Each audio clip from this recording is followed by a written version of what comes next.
There is a kind of betrayal that doesn't just break your heart, it buries it.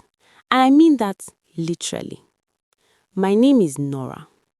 I was 26 years old, the eldest daughter of a dying man, worth more money than most people ever dream of touching. I had two younger sisters, Camille and Jade, and I loved them with everything I had. I cooked for them, I sacrificed for them.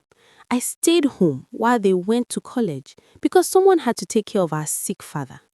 I gave them my youth. And what did they give me in return? A wooden box, 6 feet of dirt, and silence. But here's the thing about people who bury the wrong woman. She always finds her way back up. And when I came back, I didn't come back broken. I came back prepared. Let me take you back to the beginning, because every nightmare has an origin story. Our father, Gerald Whitmore, was not a perfect man, but he was our man. He built a real estate empire from nothing. Properties in 4 states, a portfolio worth nearly $18 million, and he loved us. In his own complicated, unequal way, he loved us. But from the time I was 16, something shifted in our home. Our mother had passed, and suddenly I became the mother, not by choice, by circumstance. Camille was 14, Jade was 12, and Gerald was beginning to lose himself to a disease that had no mercy. Early onset Parkinson's, which slowly evolved into something far more aggressive. So I stayed. I stayed while Camille got a business degree. I stayed while Jade studied law. I cheered for them at graduations I attended in a caregiver's tired clothes with medication schedules in my pocket instead of dreams in my hands. I told myself it was temporary. I told myself, they'll remember this, they'll repay this. I was wrong.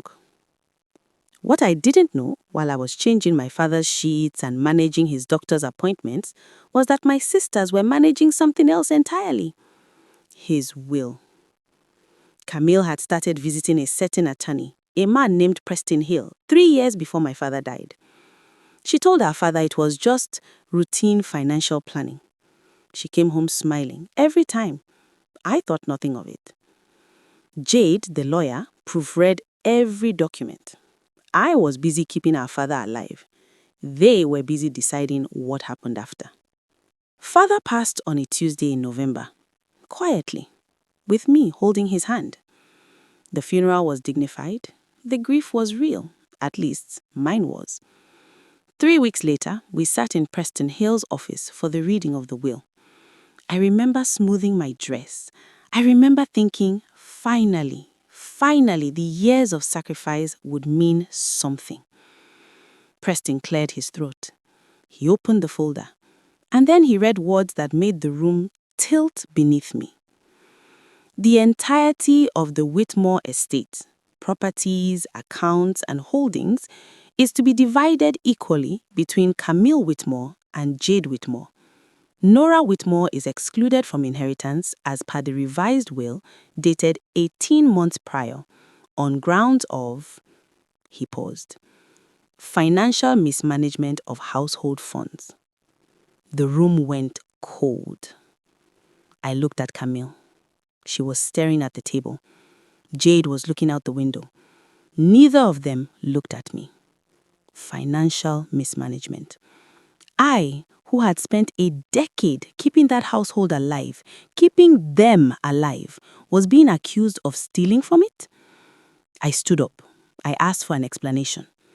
Camille finally looked at me, and what I saw in her eyes wasn't guilt. It was relief. That's when I understood. This wasn't an accident. This wasn't a legal error. This was a plan. I demanded records. I threatened to contest the will. I told them I would fight every word of it in court. Jade laughed. Small, professional, devastating. And said, "You can try, Nora, but you have no lawyer, no money, and no evidence. The will is airtight." I went home that night to the house I had lived in for a decade and found the locks had already been changed. My clothes were in garbage bags on the porch. I had $70 in my purse, a phone with a cracked screen, and nowhere to go. That was the night they buried me. Not in the ground, not yet, but in every way that matters, they thought they had erased me. They had no idea what kind of woman they actually created. I will not lie to you. The months that followed were the hardest of my life. I stayed in a women's shelter for 6 weeks. I took 2 jobs, one at a hospital cafeteria during the day, one doing data entry at night. My feet cracked, my eyes burned. Some nights I sat on the edge of a cot and I asked God whether I was being punished or prepared. But here is what a decade of caregiving teaches you that nobody talks about. It teaches you discipline, precision, how to function under pressure, how to read people, how to stay calm when everything is falling apart. I was not just a grieving daughter. I was a trained strategist, and I hadn't known it yet. 3 months in, I met a woman at the shelter named Dr. Adaeze Okonkwo. She was volunteering, a retired family law attorney who had spent 30 years dismantling exactly the kinds of arrangements my sisters had constructed. She looked at my story and said, "This has fraud written all over it." She agreed to take my case, pro bono. What we uncovered over the next year was breathtaking. The revised will, the one that excluded me, had been signed during a window when my father's Parkinson's had advanced to a stage where medical records confirmed significant cognitive impairment. He had not been legally competent to sign any binding document. Camille had known this. Preston Hale had known this. And Jade, the lawyer, had certified the document anyway. We also discovered that the financial mismanagement claim was fabricated entirely. The household account showed nothing but careful, responsible management. The accusation had no basis. It was planted, a character assassination designed to make me look guilty so nobody would question my exclusion. 1 year, that's how long it took us to build the case. I worked, I saved, I studied. I became a certified estate paralegal during that year, not because I had to, but because I needed to understand every inch of the battlefield I was walking back into. And then, on a cold Wednesday morning in February, we filed. I wish I could have seen their faces when the subpoenas arrived. Camille called me for the first time in 14 months. Her voice was different. The confidence was gone. She wanted to talk. She said it was all a misunderstanding. She said she missed me. I let the call go to voicemail. Jade, being a lawyer, understood exactly what the filing meant. She knew what was coming.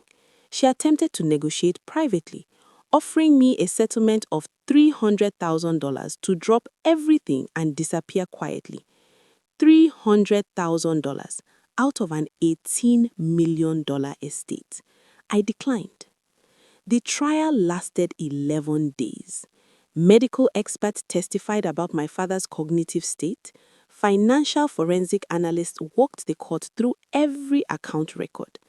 Dr. Okonkwo was methodical, brilliant, and merciless in the most legal way possible.